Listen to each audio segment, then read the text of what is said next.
Okay.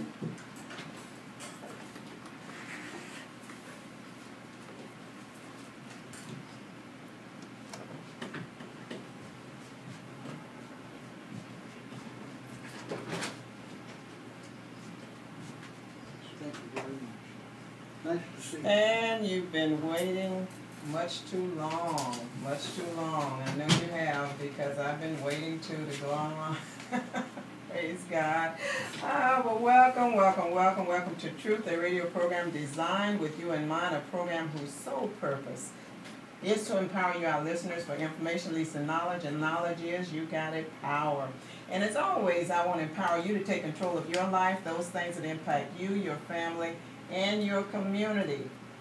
As always, too, I want you to go to the website at www.gwen-truth.com so you can access all those resource listings that will make you all powerful. They will link you to links for your municipalities, your county agencies, state agencies, federal agencies, and advocacy groups.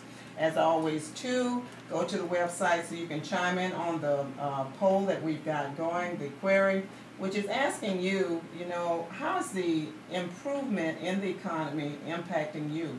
Are you seeing the improvement? Are you realizing it in your life, in your daily business? What is that impact for you? As it's getting better and better and better, and we're getting much better news every day, it seems, at least every week. Are you actually starting to realize some of that in your personal life as well? Go to the website so you can chime in on that. As has been stated, I'm Gwen Azama-Edwards, former city commissioner, retired city clerk, city of Daytona Beach, author, I'll even say minister, since I do say some amens and all of that kind of stuff. St. John Missionary Baptist Church Incorporated, community volunteer, long-term volunteer, and enjoy it. Enjoy being of service to you, all of you, in your various communities. My guest tonight, of course, is a person who is to a friend. I say this a lot, I know. But her name is Sharon, and she is with Daytona State College. She is the Senior Vice President for Governmental Relations there. And we're going to talk about a subject tonight that I know may seem, on its face to be rather boring. I personally find it very interesting, having been in government, state government and city government, and served on boards at the, national level, state level, county level, and city level. Not necessarily city level, but working with boards in that regard. And I just find it important to understand that government can work for you if you work with government. Of course, government can also work against you if you don't understand government. That's why tonight's show is, to me, very important, because we need to understand how government works. And I know of no better person, I said this to her, to me she's the expert, in terms of understanding how government, especially at the various levels, how it works. And how we can work with it to help it to work for us, for citizens, for individuals who are really interested in seeing things work for them as opposed to against them. And Sharon has been around a long time, helping in this regard, getting money for and funds and grants, etc., for Daytona State College. And Sharon, you could really and truly write a book, as far as I'm concerned, about how that works and helping people to understand how to really and truly get the most out of the system and the process. I had asked, well, number one, if you would share with listeners who are not that familiar with you. I do have to say, because her hubby is here with his back turned, of course, but former police chief with the city of Daytona Beach for a long term, and with the city actually even longer prior to becoming police chief. My husband, who was a police chaplain, Pastor Larry Edwards, worked with him during that time, and they really did some great work as far as police work in the city of Daytona Beach, and really getting some good stuff put in place for young people, as well as protecting the elderly and individuals in the community as well. So welcome to you, Chief Crow. He's here with his wife. But Sharon, for those who don't know you, if you would share a little bit of your background, and then help our listeners to understand why it's important, and I would hope you would agree with me that it is important that we understand the process of how government works, you know, from the not just in terms of the national level, because a lot of people think national level, that doesn't impact me, but it does, but also especially the state level and how that kind of dwindles down to us at the local level. Okay, thank you, Gwen, and thank you for having me here tonight. I'm really pleased to be here. And I think the Chief could probably tell you more interesting stories than I have to tell you, but I'll try to make it somewhat interesting. I've been with the college for many years before I became their chief lobbyist, and we are required, even though we are state employees, to register as lobbyists. That's required. Before I did that, I had several different positions at the college over time. And at one point, when we had a new president coming on board, Dr. Phil Day, I think a lot of you probably remember him, he asked me if I would take this position of doing governmental relations for him when he became president. And I said, sure, that sounds exciting, I'll try that. And I did, and the rest is history. I've enjoyed it every moment, not every moment, but most every moment. And I have learned a lot. For me, having known about the college and how the college works, the budget works, the facilities process works, education policy issues, then I kind of learned the government part of it when I went to Tallahassee. So, and quite frankly, I was happy the first year that I could find the restroom. But you learn very quickly because you're on your feet and you have to move quickly, and it is an exciting process. And it is one that a lot of people can have input to. A lot of people don't realize that they can have some input. You know, you have your House of Representatives up there, and you have the Florida Senate, and every area of the state is represented by some of those people.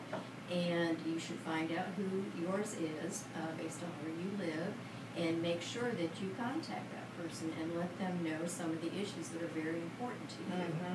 They do listen. They really want to hear from you. If they don't hear from you, then they just have to kind of, you know, figure out. Assume what you're thinking. Right, exactly. So it's very important to express your views on things to government officials. And let me ask you, what is, because as a lobbyist, many times, and you know, people, grassroots feel that lobbyists have the ear of any and every politician just based on the fact that they're a lobbyist. But for regular persons such as myself and regular resident citizens, what is actually the best way to contact your legislator? Because there are those who say emails work only to a certain extent, that a personal handwritten letter would work better, and you know, phone calls. What are the better ways to really contact the legislator? The most effective way is the personal approach, and that would be a personalized letter. I can tell you from over years of experience and working also with some associations and groups that lobby for issues in Tallahassee, that if you start sending a bunch of form letters, form emails, or something that looks like it's all been generated from one source, that, you know, they tend not to give a lot of credibility to those things. But when they do get that handwritten letter, or that personally typed letter, or that phone call, or the visit from the constituent, they pay a lot more attention. Another thing I've learned too is that people like to wait to try to see their legislator when they're in session or whatever in Tallahassee, but the best time to really meet with them is when they're right at home, right? Exactly. And actually, we have been busy preparing for the 2014 session already. Dr. Eaton and I went to visit with one of our state senators yesterday to kind of talk to him about what he sees for next year and some of the things that we're concerned about.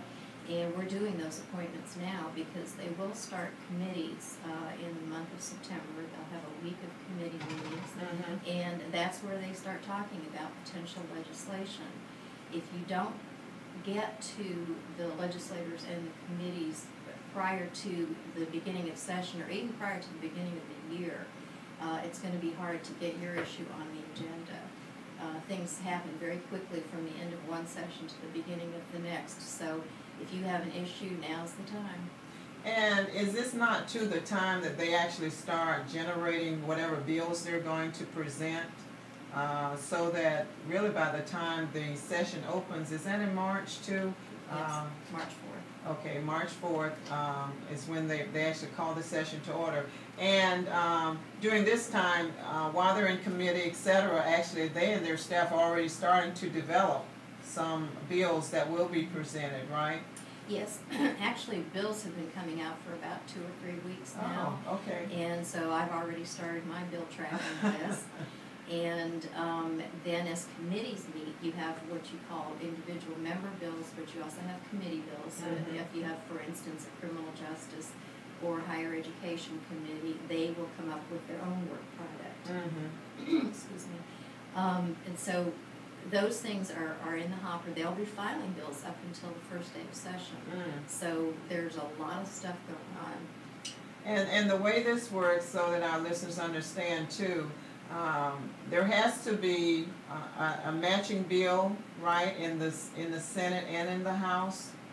By the end of the session, if you want Okay. to pass a bill, it has to be matching. In the beginning, quite often, the House bill is different than the Senate bill. Sometimes you'll have different members filing something on the same topic, and those bills will end up being combined into one bill. But in order to have it actually become law, the language has to be the same when it passes out of the House floor and out of the Senate floor before it goes to the governor. And for any bill to really get much traction, that legislator really has to do some footwork or phone calling to really call, I would think, both sides of the House and the Senate to get the support, garner the support necessary to try to get, as I said, some traction going in the bill. But there are persons who are heads of various committees who can actually decide whether a bill will go forward or not. And as far as you know, are any of our legislative delegation the head of any committees like Dorothy Hugel? Maybe? I believe that Senator Hugel is in charge of an economic development committee, and I'm sorry I don't have the exact title of that committee, but yes, she is. Now, she actually did a little of that last term too, didn't she? She did that when she was in the House. Yes. Okay. She's very experienced in economic development issues. Absolutely. Our legislative delegation will be here meeting with individuals, and I believe it's next month. Yes, I believe it's October 16th. Yes. And I received something where they were asking and requesting that anyone who wanted to speak to them get with them, let them know, because you actually have to fill out a form and everything before you can do that, right? You can't just show up at the meeting, which will be in DeLand again in City Hall. Correct. Yes. How does that process work? Well, it's a very fast process. You have to fill out, a public record to show your name, who you represent, and what your issue is. And then you get usually about 3 minutes because there are a lot of people that attend these meetings. And you get about 3 minutes to state your case, and they will time you. So you get up in front of that microphone and you make your case. But the important thing then is follow-up. So it's not just making your case at that public meeting, because the rules and the laws sort of mandate that you have public hearings on issues. And so this is the opportunity for a lot of local issues to be publicly heard, even though it may only be for a 3-minute period. But you then, of course, will follow up. You should follow up after that presentation. Now, is Dorothy Hugel still the person who is the chair of our legislative delegation? Yes, I think she is. Okay. Now, for individuals who, because we know that there are times that our residents, our citizens, feel that government isn't doing what they think they should be doing. As a result, we have petition initiatives, as we do with the legacy one, which the League of Women Voters is behind right now, in trying to save or preserve our water and our land resources. And For those types of initiatives, of course, there's a minimum number of registered voters or signed petitions they have to get based upon the number of registered voters they have that voted in the last general election, or there's a certain language that goes with that. But for yourself and individuals who are lobbyists, as you were saying, you're getting your information together, you're tracking bills, but there are probably certain requests that are being made by yourself, and other lobbyists would do that as well, to certain individuals that would work basically with the particular area that you're a part of, as with you with education? Correct, and as a representative of Daytona State College, we're part of a system of 28 state colleges. And we work together with the Department of Education, the Division of Florida Colleges.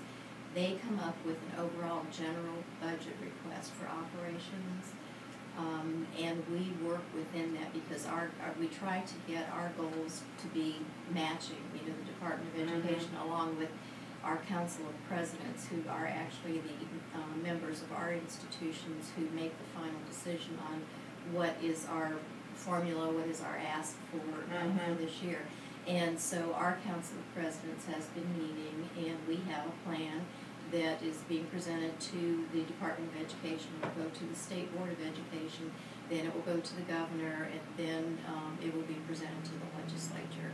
And so we try to tailor our program similar to what their request is, because we're all following the same sort of strategic plan and mission and so forth. So that, is sort of general for all the colleges. When it comes to your facilities projects, capital projects, each of us has different needs, and that is something that I get a little more specific about with the members. I let them know what our priority projects are and where we need some funding, and that's pretty much what we try to get our delegation to get out there and champion our issue. Now, I started off mentioning how successful you have been. I'm sure you'd say it's yourself and the team who makes the request, follows through with legislators to make sure that your needs are being met. What would you, well, let's talk a little bit about some of the successes, as with last year's requests that were made. How successful were you for Daytona State College and for the college community overall? Well, if we're talking about the current year, it was not as successful as the 2012 year. And of course, we were fortunate because we had the chairman of higher ed appropriations in the Senate in 2012.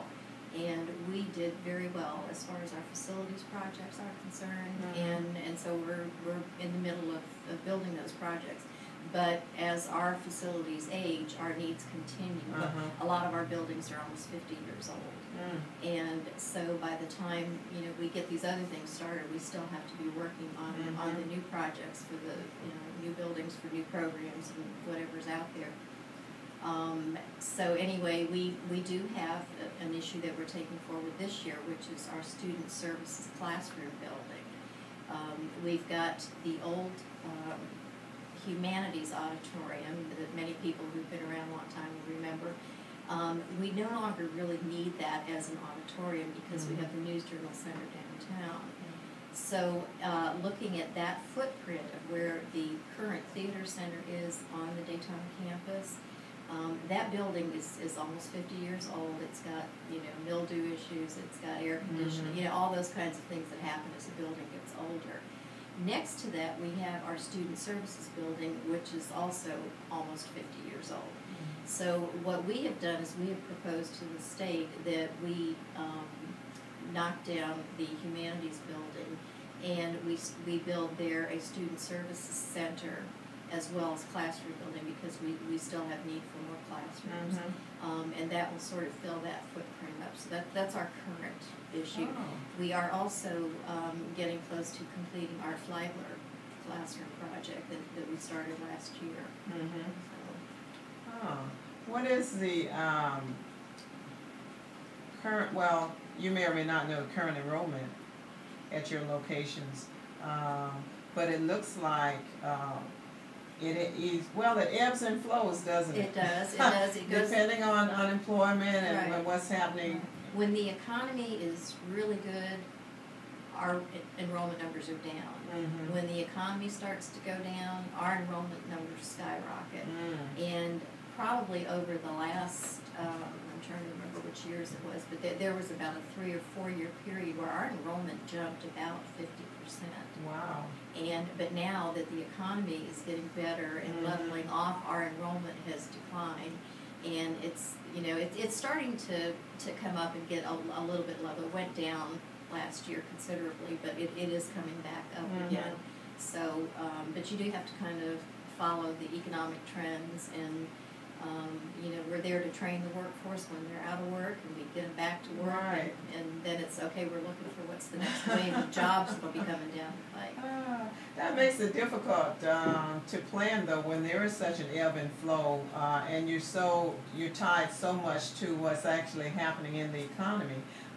But even given that, from what I've noticed over the years, from it being Daytona Beach Community College, there was a name I know before that, Technical or some another, and then now Daytona State College, going from the 2+2 with UCF, and then doing some of the other things that you're doing with other universities and colleges.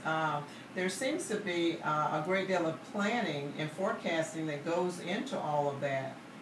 Absolutely. And let me say about the 2+2 with UCF, that is still our primary partner as far as our students going on to get their junior and senior work. Mm-hmm. We do a limited number of workforce baccalaureate degrees. And a lot of those students that are coming to those programs are AS graduates, Associate of Science graduates, that are out in the nursing field, they're police officers, they have jobs here in the community. Mm-hmm. They're place bound, and it's easier for them to come to us to get their baccalaureate degree so that they can move into a higher level position. Mm-hmm. So that is what we do is the workforce baccalaureate. But we still have a very strong partnership with UCF. Our Associate of Arts students transfer. That's our biggest Mm-hmm. university that our students transfer to. And we do have a lot of partnerships with other universities and colleges, public and private. Now, the technical ATC, yes it is, that Daytona State College is moving to, I had President Eaton on, and she was talking about that with the change in terms of the way that is, I guess, situated in terms of who owns what, who does what, who's responsible for what, and more of that responsibility and ownership, etc., I guess is coming under Daytona State College. And you all have a lot more in terms of your training that is moved there, in terms of police, fire, and some of your other technical training as well. Does that require, and will that require any additional funding in terms of how that is set up, and is that something you're going forward with as well? I think that, we're not doing any new programs out there. We've actually had a bigger presence out there ever since the Mm-hmm. ATC opened. We've added a lot of programs, as you said, the police and some of the other programs. We have our engineering, our bachelor's degree in engineering out there. Mm-hmm. And that's been a pretty busy facility. And, I don't know that we're going to be putting anything new out there. Some of the money that we generate comes from tuition, so if our tuition programs are doing well, then we can Mm-hmm. continue to support those programs. Mm-hmm. And so we're not asking for anything specific for the Advanced Technology Center. That's just part of our overall operating funding that we would be asking for, which goes to all 6 of our sites. Okay.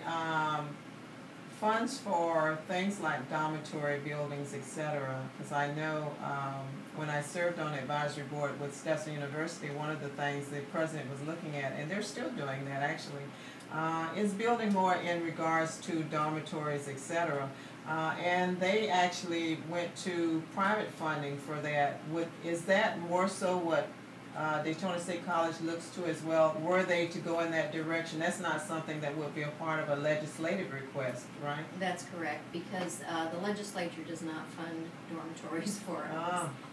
That's not necessarily our primary Mhm. mission to provide housing.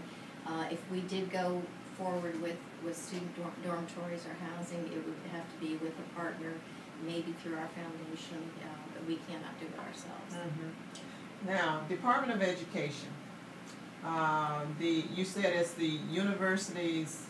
What is the division?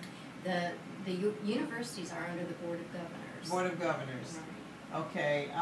Now, how do they, in terms of their decision making, that does directly impact the?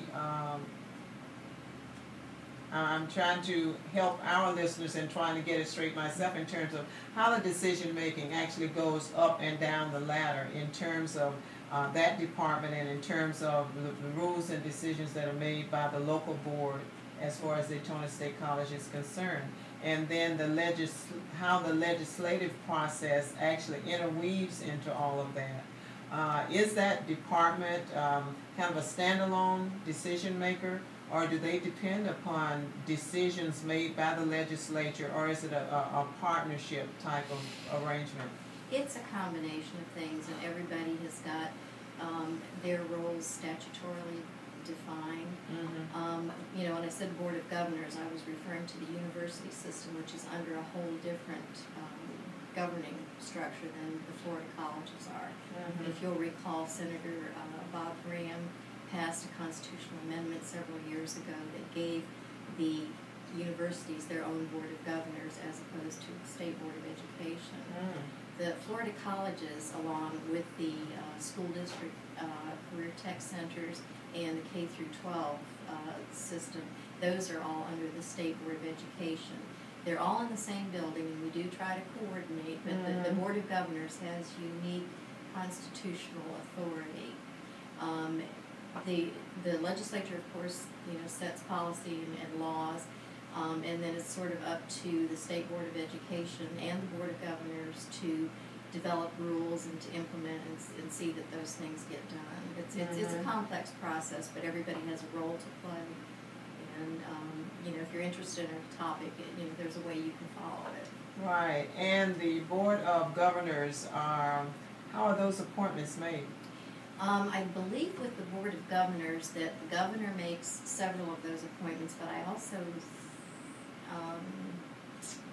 I think the governor may make all of those appointments, but then when it comes to, now that the universities have their own boards of trustees, the Board of Governors is very involved with the governor in establishing and recommending who those trustees are. Mm-hmm. Now, our trustees are appointed by the governor. And of course approved by the Senate. Right, right. And in terms of the board, does the Board of Governors also make legislative requests? Yes. Do they? Mm-hmm. Okay. They do the same thing for their university system as our Division of Florida Colleges is going to do for us.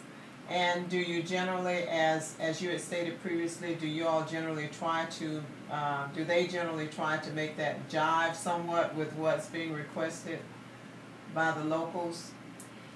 You mean as far as the university, the local university? Right. Yeah, absolutely, because every university, just like every college, will submit its legislative requests, and that gets folded into. From that, it will have them. Okay. Now, how can local people? We've talked about the best way to contact the legislators, but is there a role to play for local citizens in terms of any involvement or concerns or issues they have in regards to not just Daytona State, but community colleges overall? How can they interact?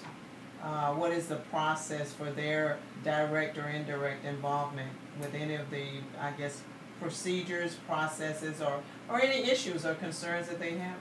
Well, I would advise if it's an issue that has to deal with a local issue, that somebody's having a problem with their local Florida college, or something maybe that's a rule or law in the whole system.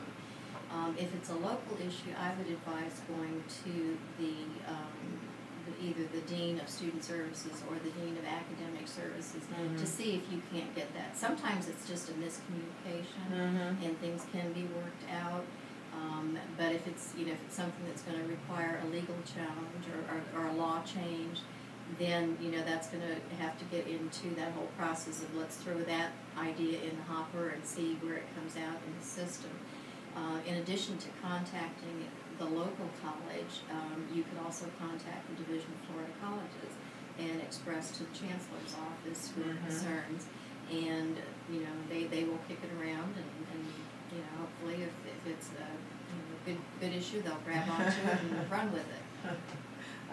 For the most part, I know there was a time that we had a lot of citizen, uproar and unrest based on things that were going on at Daytona State College. But I personally believe the new president, this is me talking, not you, but the new president has really brought quite a bit of rest and peace in terms of feelings regarding Daytona State College.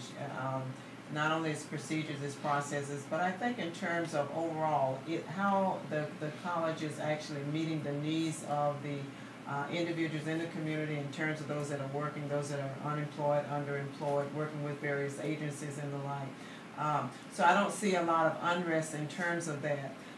But I believe too in terms of the direction that Daytona State College has been going and working with the other colleges and universities, that too has worked to ameliorate any kind of issues and concerns. And you mentioned something about the presidents, the opportunity for the presidents to actually come together and work. And what is that group called? It's the Council of Presidents for the Florida College System. And they meet almost on a monthly basis, and they have their regular business, and of course the legislative agenda is a big part of that monthly business that they talk about. And all of the local universities, I believe, are a part of that. Well, all of the local Florida colleges, Daytona State College, in Orange County, in Osceola, it's Valencia College, whatever state colleges, but we are, as I said before, we're separate from the university system. But yes, we each have designated counties that we serve. Daytona State College serves Volusia and Flagler counties. As I said, Valencia serves Orange and Osceola. Seminole State College serves Seminole County. So, and that way we're all connected through those boundaries. And the regulations and things that governs all throughout the state. Is there a tie-in at the national level in terms of how nationally any of the community colleges or state colleges are run as well? Well, there are certain federal laws and regulations that we have to follow, and of course that generally takes precedence over state law. So yeah, there are some flow-through issues on a number of things, but generally though the states pretty much can operate their education systems the way they want. But when you have federal financial aid, of course you have rules you have to follow there. When you have grant programs such as Perkins and some of the other grants that are out there, you have to sort of make sure that you're meeting all the federal requirements. Okay. Now, I said as time remains, and we've got quite a bit left, so how do you feel that, or have things changed somewhat over time? Because you've been doing this for at least, 2 decades, maybe? Yes, a little over 20 years, yeah. Has it become easier, you think, in getting legislation or certain legislative requests passed, or has it become, based on regulations and the like, more difficult? I believe it's become more difficult, and the reason I say that is that term limits changed an awful lot. For the first half of my career doing this, you had legislators who'd been there for a long time. There was a lot of institutional memory. There were people that were experts in their area. And I can understand the viewpoint that some people may feel that, okay, somebody's been there too long. But when they came along and they did the term limits, the problem with that is that you can have a big turnover every couple of years. And so it's a lot of re-educating, re-informing because new members come in and they all have wonderful ideas. But again, it's like trying to, if the staff are the only people in the Capitol that remember how it was before, you've got to make sure that everybody understands that, well, that was an idea that was proposed, but here's a reason why it didn't work, or here's a reason why we made it work, or, that institutional memory, to me, was a very stabilizing factor. Right. And that's not to say that we don't have that now, because we do have some members that do get reelected, like Senator Hupel. I mean, she's been through the House, and she's in the Senate now, so she's a long time person. Senator Thrasher, he's been around in the House and the Senate for a long time.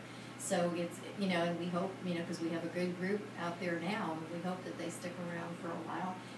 It's the more experience that they get, the more seniority they get, that is helpful to the whole community.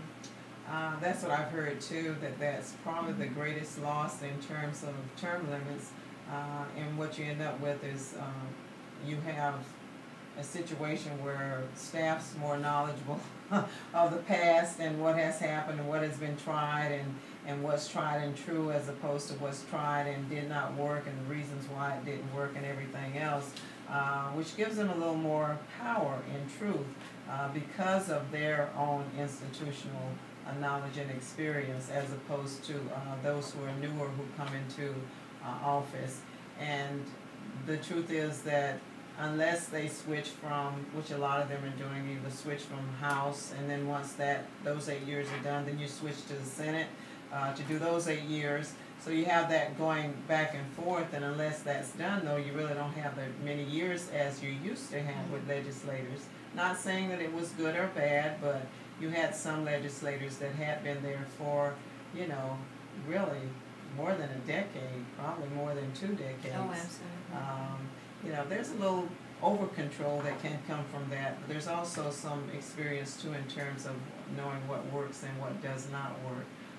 So there is a loss in that regard, which can, I'm sure, for newer people, it probably makes it good for them because they're coming in as fresh and and I say naive as some of the legislators that have been on board, but for those who have been there for a long term, you kind of miss that, having that experience in place.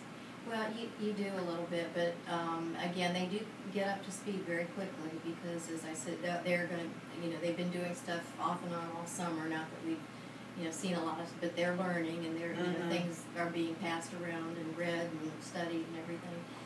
And then they start the committee process, and even though it's supposed to be a part-time job as a legislator, they do spend a great deal of time. It's a big sacrifice for some of them because they do have to take time away from their normal business or their normal job to do it properly. And we've been very fortunate that all of the members that we've had dedicate themselves to that. So my feeling on term limits, though, is that we always had the option to do term limits if we weren't happy. Vote them out. Exactly. If we weren't happy, let's not vote them back in again. But and I mean, it is good to have new blood and new ideas and things. But I think you need a balance. Yeah, I would agree. The truth is that even though people have always had that option, and they always do have that option to vote in or vote out, there's a lack of courage on the part of constituency to do that at times. And I heard someone refer to term limits as lazy voters' way out, really, because it took away their responsibility of having to do it, and now it would automatically happen.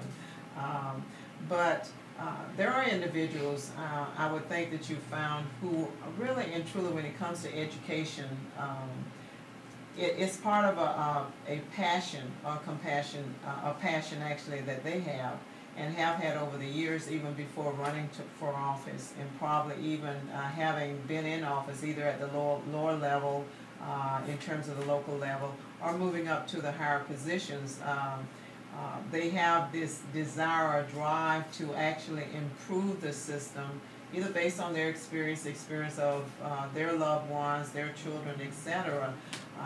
Have you found that there's maybe even a greater number of individuals who have that kind of passion for education as there was in the past?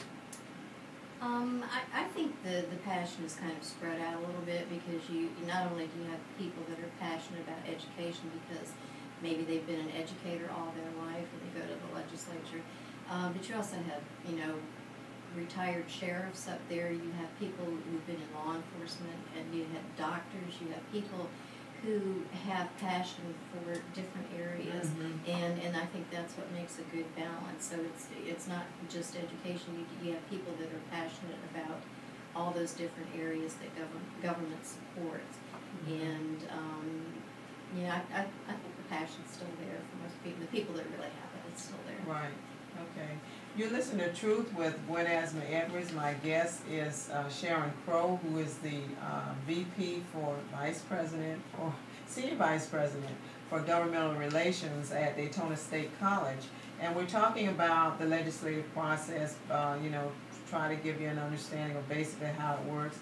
And why it's important to understand that, because generally if you understand how something works, that's your best opportunity and avenue to actually interject yourself into the process and try to work with either the community colleges, the state colleges, universities, etc., and helping them to get those things that they would like to see passed by the legislature or improved by the legislature done as well. And I know and this is WLE 1380 AM on your radio dial in Ormond Beach, Florida, Goliath Radio 1380 AM again, and that's big WLE 1380 AM.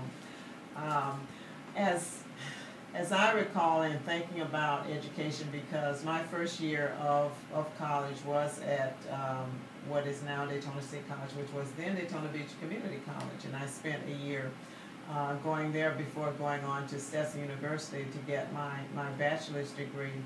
And the college has changed somewhat over the years. In talking to President Eden, she was sharing that actually the mission has not changed, but the college has changed somewhat, not necessarily in terms of their focus, because the focus is still and always will be, I'm sure, in terms of the students and the community focus as well.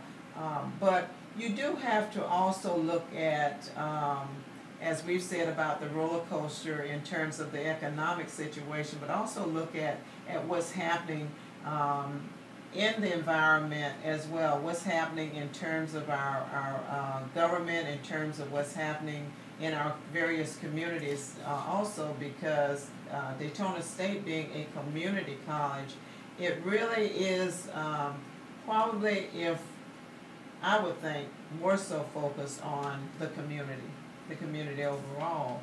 And as such, I think many times there are people who not just care about the community, but there are just certain things that they feel should be a part of a community-based college or university, as opposed to one that is overall just trying to educate so that they can just go directly into whatever the workforce is at that particular time. And not necessarily even looking at workforce, it's more of preparation, college preparation that they go into.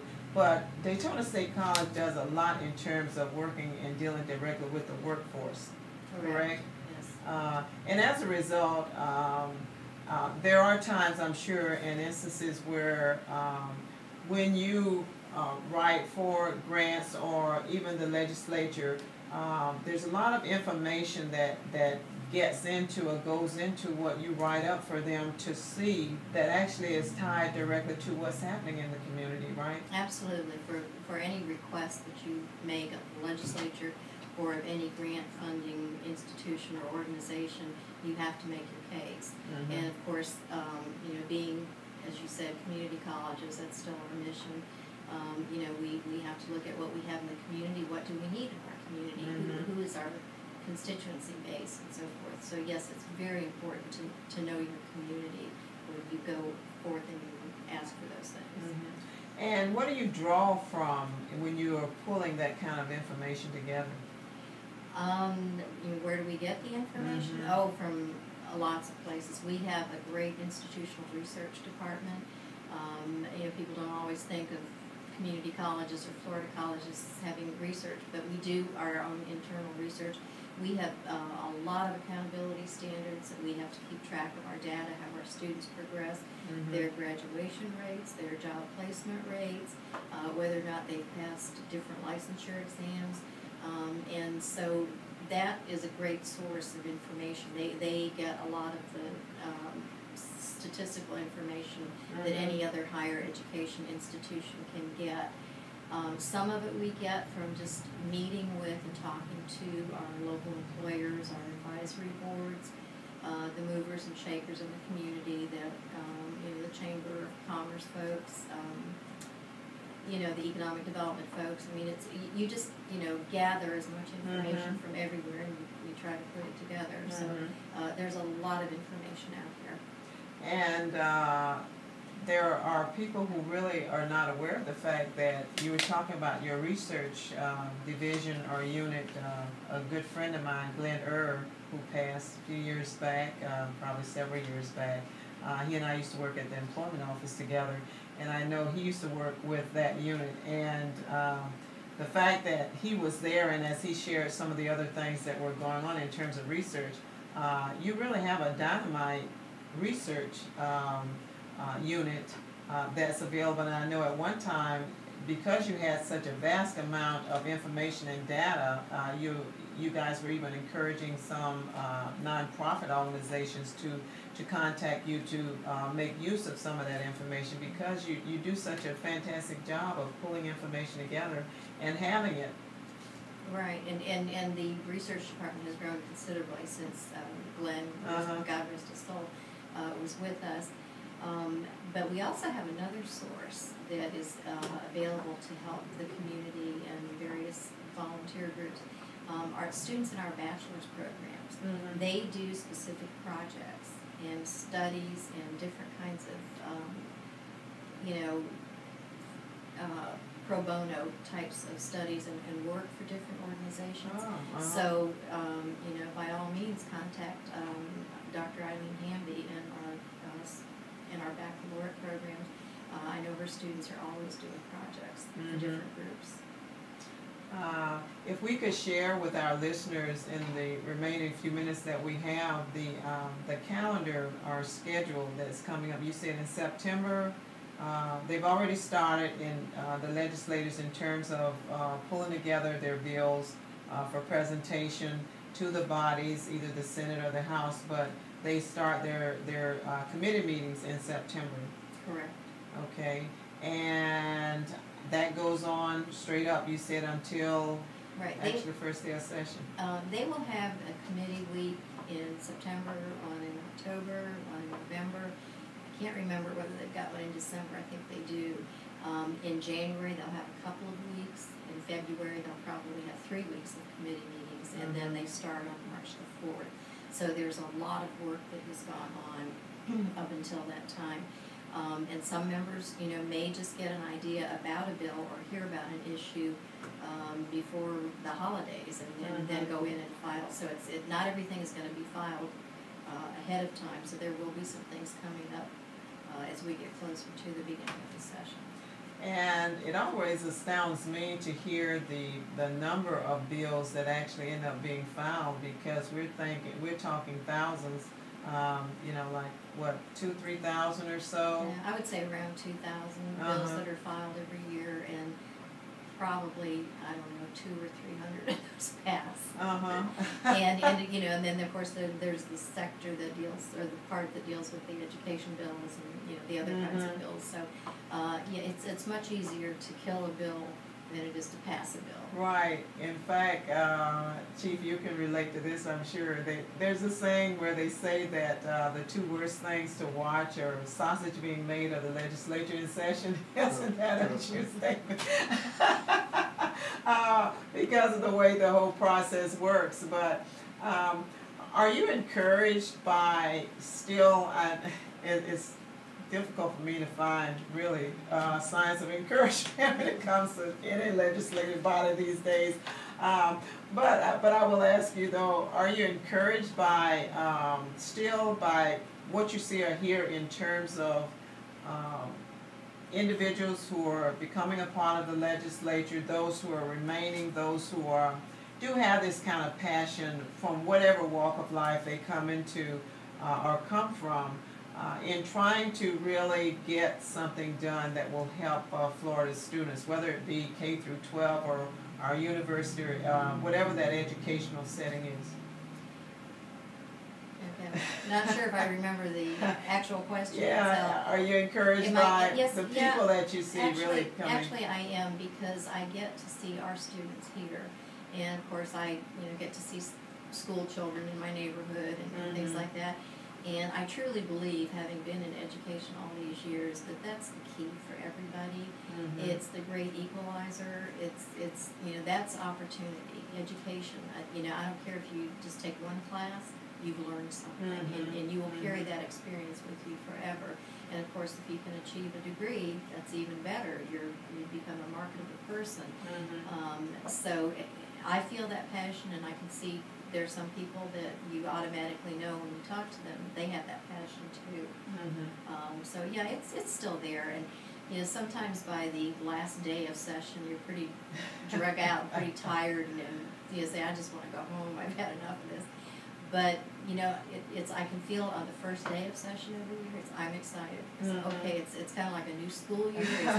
We've got these new things, and we think they're going to be great, and let's get everybody on the team, and let's work towards this. And so I still get excited about it. Yeah, and I would believe that I would think it would be that passion that actually contributes to your degree of success, as well as the success of anyone who's up there really and truly trying to sell an idea or sell a concept or sell a bill to our legislators. That is, is something that you can get excited with, you can get behind, that's really going to be a big plus for our youth, for our adults who are in need of either better employment and improvement in terms of their employment opportunities. That this is something to it's really worth getting excited about. Right? I mean, absolutely. You see a nursing graduation. I mean, because all of us have had experiences either in hospitals or doctors' offices, and these people take this education so seriously, and they do such a wonderful job. And you think we're educating those nurses, we're educating those police officers, we're educating those firefighters, those teachers. I mean, it's exciting because, it's not just the passion about education itself, it's whatever you're being trained to do. Right, absolutely. Yeah, so it is exciting. Yeah, absolutely. I just resigned from my serving on the Center for Business Excellence Board, which was the Workforce Board, which was the Private Industry Council Board, etc. over the years. And I had served for 30 years. I didn't realize it had been that long, to tell you the truth. I thought it had just been 2 decades. In various capacities, representing either the State Employment Service or the City of Daytona Beach or this or that, and then my private business. But I stayed so long because of that same kind of passion, that same belief and feeling that the opportunity to see individuals get trained, to see them get set up with a great employer, or that employer get a great employee who's well trained, who is willing to do the work that it takes to really help that employer be successful, that place of employment be successful, to help to see our economics improve, and the economic development that really can be so helpful and useful in our communities. All that I find exciting as well, and the legislature has such a great opportunity to really help with that, to help the employers and future employees and the colleges, the universities, the K through 12, to have all that mesh together such that we're actually a great community that's contributing to the success of every individual, every child, every adult, every employer, every employee, contribute to their success, not only for now, but for many, many, many years to come. And, you know, isn't that exciting? Yeah, I mean, it's right? Are exciting. you excited, Paula?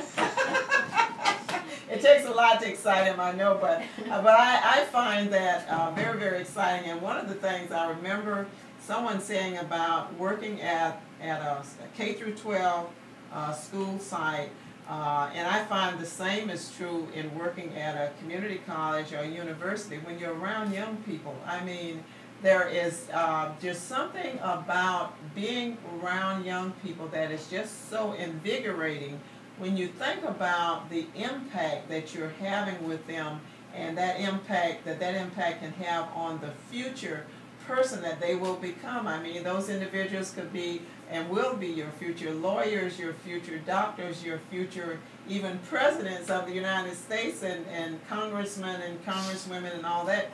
I mean, just the thought of that in that kind of a setting, I would think would be enough to make you want to jump out of bed in the mornings. Not just roll out, no, but actually jump out of bed in the mornings. That's the kind of excitement and passion, I think, that really every employee should have for their work setting, because of the potential and the opportunities that we have. And it's in particular, I think you find it in an education setting. Absolutely.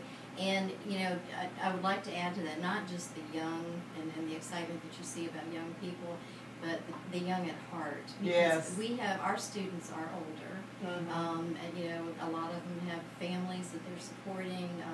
You know, we've had people that are grandparents that come back to us, you know, senior citizens that are now going into a second or third career. And we've had people in their 70s, 80s, and 90s that come not just get degree programs, but then sometimes just pass our adult high school program. And to watch that graduation and watch Also that exciting. person, Yes. I mean, it brings tears to your eyes, because you know how important that is to that person, and to see the families at graduation and how excited they are. I mean, it just gives you chills. Oh, absolutely, Yeah. because truly learning is lifelong. Yeah, It should be lifelong. It is lifelong if you allow yourself to do that. And I can remember someone saying too that, you know, no day should pass where you didn't learn something new. And you can learn something from anybody, to tell the truth. Even the homeless on the street, there's a certain bit of knowledge that they have as well. But that institutional knowledge, that knowledge that you can get by going to your university or your college setting, for the individuals, those instructors who, again, I am awestruck by just the passion and the energies and the efforts that they put forward. Many times, not just the teachers in the classroom who go out of their own purse, you know, to provide certain things for the students, but you have some of that happens at the college setting as well. Colleges and universities, where you have individuals who just care so much about their students learning, and learning in terms of how it relates to them today. And there are any number of innovative ways that they go about teaching now that I just find phenomenal. You can tell I'm just, maybe that's another career that I could go into, you know, education and teaching and the like. It was what I wanted to do initially, never quite made it there. Teaching, you know, training and stuff. But in terms of teaching education, I just find it just awesome.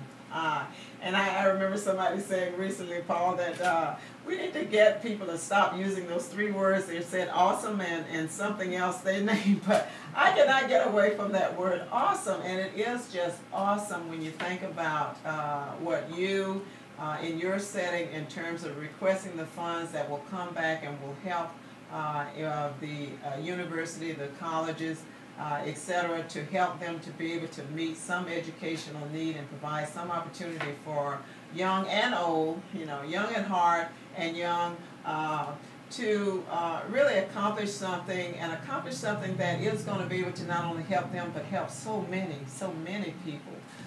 we live in a great world with a lot of opportunities, and it would be a shame to not be able to see a lot of those opportunities made available, and the accomplishments realized that can come through that. So I'm excited about it. I may not even be able to sleep tonight. I'm serious. And I started off saying that this would be probably a show that would not be that exciting. And I don't know for you guys, the listeners, how exciting it has been for you, but I just find it exciting because of the opportunity, I think, that is made available as a result of what you do.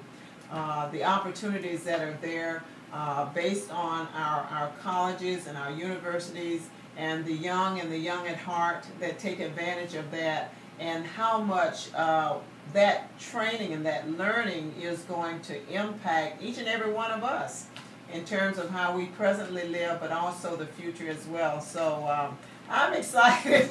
Well, good. I'm excited too. Great, wonderful. Any closing comments? Yeah, I just want to thank you again for allowing me to be on the show, and we do have opportunities at Daytona State College for almost everybody, so you know, if you want to learn something new, come out and visit with us, and I'm sure we can get you into the right program. Absolutely, and I just got a flyer for anyone who's starting a business or wants to know the dynamics and everything involved with starting a business. There are free classes that Daytona State College will be putting on for that as well. Exactly. Free. So touch base with them. Do contact them if you're, you know, you're unemployed or underemployed, or you know, you want to have a new venue, a new avenue by which to make your life better. Contact Daytona State College and their personnel, because they can do that. And contact, you know, the universities, etc., whatever. Just remember that learning is lifelong, and we should not forget that. And neither should, to our legislators out there, neither should we withhold the opportunities that are possible just based upon your acceptance of legislative requests that come through Daytona State College and some of our other universities and colleges as well, because the more intellectual revenue that we have, the more intellectual, and I don't know, there's a word for it, I'm sure, but the more of that kind of asset that we have for our country, the greater our country is. So shout out to all of you who are attending, not just K through 12 and all the parents that support them, et cetera, but also the universities and colleges as well. Shout out to all of you, because you are making an impact. You are having an impact now and in the future, and sometimes in just being a role model for those who thought that they never could. You can show them that everything and those types of things are possible. Okay, thank you to Sharon Crow, Daytona State College. Thank you to her husband for for bringing her here as well, former Chief Paul Crow. And thank you to all of you for listening to our show tonight. Be sure to join us every Thursday starting at 6:15, or whenever we get the big guy bumped out of the chair. Be sure to join us. And again, go to the website at www.gwen-truth.com. Until next time, be informed, be empowered, stand tall for that which is right and truthful. Again, this is Truth with Gwen Azama-Edwards, my guest Sharon Crow, Paul Crow sitting on the side. You guys be blessed and have a great week. With your host, Gwen Azama-Edwards, exclusively every Thursday night on WELN.